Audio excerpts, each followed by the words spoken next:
পাশে ব্যারাকপুরে একটা মানবরূপী পশু বেরিয়েছে, সে বলেছে ইসলামে নাকি রেপ খারাপ কাজ নয়, বলেছো তো নাকি? তার বিরুদ্ধে অনেক কেস হয়েছে না হয়নি? সে কোন দলের লোক ভাই? বিজেপির লোক। কোন দলের লোক ভাই? বিজেপির লোক। আর আমার রাজ্যে কোন সরকার আছে ভাই? বলুন বলুন, সত্য কথা বলুন না। টিএমসি। টিএমসি বলেছিল না মমতা যে বিজেপির হাত থেকে তোরা আমি বাঁচাবো, আমায় সাপোর্ট কর। করেছেন না করেন না? জোরে বলুন করেছেন? আরে সত্যি কথা বলুন না। করেছি। মানুষকে বিশ্বাস তো করতে হবে বাঁচতে গেলে। কিন্তু আজকে এত বড় কথা বললো, এত কেস হলো, অর্জুন সিং অ্যারেস্ট করছে, তাহলে ইনি কি বিজেপির প্রকৃত বিরুদ্ধে না বন্ধু? এটা মাথায় রাখুন, এটা ভাবুন, এটা বুঝুন। একটাকে ছেড়ে রেখেছে তাড়া কর, একদলকে ছেড়ে রেখেছে তাড়া কর, আর অমনি আমি গিয়ে দরদি হয়ে সেজে ঘরে ঢুকিয়ে নেবো, ঘরে ঢুকিয়ে তালা মেরে দিয়ে না খেয়ে খেয়ে মারবো। কথা মাথায় ঢুকছে? বিজেপি তাড়া করছে, মুসলমানদের দিন রাত গালিগালাজ করছে, ওইদিকে পূর্ব মেদিনীপুরে আরেকজন রয়েছে। কথা বুঝে আসছে? সেকুলার ছিল এতদিন, এখন কমনাল ভূত চেপেছে ঘাড়ে।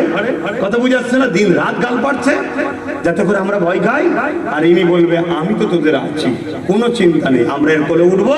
ইনি ঘরে ঢুকিয়ে আমাদের শিক্ষা, স্বাস্থ্য, কর্মসংস্থান সব শেষ, আবার ওই প্রসাদ খাওয়াবে। এ কথা বুঝছেন না? বোঝেন না? শেষ কথা বলে যাব। এখন মানুষ আতঙ্কে আছে SIR নিয়ে, তাই তো নাকি? একটা ধর্মগুরু হিসেবে মানুষের আতঙ্ক থেকে বাঁচাবার জন্য কথা বলা দরকার আছে না? না, SIRটা নিয়ে কোনো ঘাবড়াবে না। ঘাবড়ালেই কিন্তু নিজে থেকে প্রমাণ দিয়ে দিলেন যে আমার কিছু ফল্ট আছে। এটা একটা টোপ, এটা একটা টোপ ধরার জন্য। SIR এ নাগরিকত্ব ভোট দিতে পারবেন কি পারবেন না এর একটা লিস্ট তৈরি হচ্ছে। কথা বুঝে আসছে? SIR এর আগে হয়েছে, সেইভাবে যদি হয় কোনো অন্যায় নয়।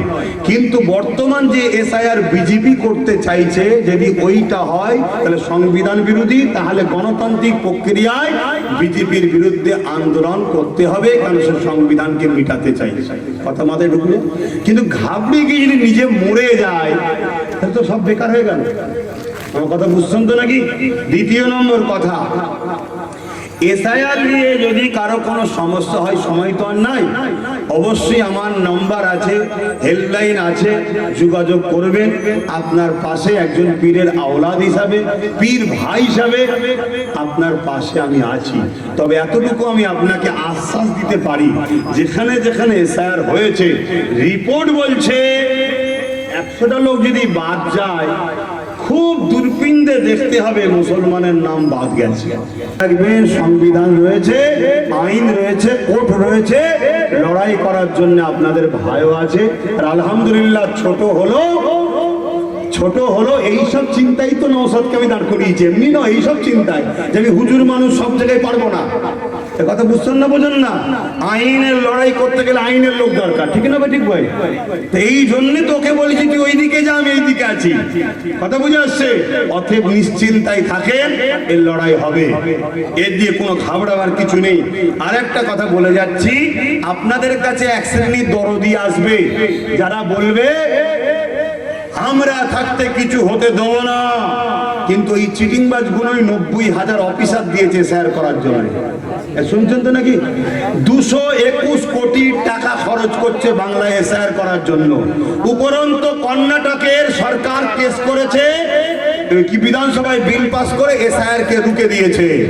আর আমাদের সরকার 221 কোটি টাকা খরচ করছে, 90,000 কি দিয়েছে? অফিসার দিয়েছে, যদি SIR হয়। খুব ঠান্ডা মাথায় মনে রাখবেন, এই দেশে যখন বামপন্থ চলছিল তখন বলেছিল এই রাজ্যের সরকার যে বাংলাদেশি মুসলিম ঘুষপেটিয়া এই বাংলায় ঢুকে গেছে, বলেছিল না? বলেনি? ওই দিন সর্বপ্রথম কেউ মুসলমানকে বাংলাদেশি ঘুষপেটিয়া যে সর্বপ্রথম বলেছে তার নাম হলো মমতা ব্যানার্জি। কথা শুনছেন না শোনেন না? ইতিহাস জানুন, অন্ধের মতো চলবেন না, ফেসে যাবে, ফেসে যাবে। আপনি ফেসে গেলে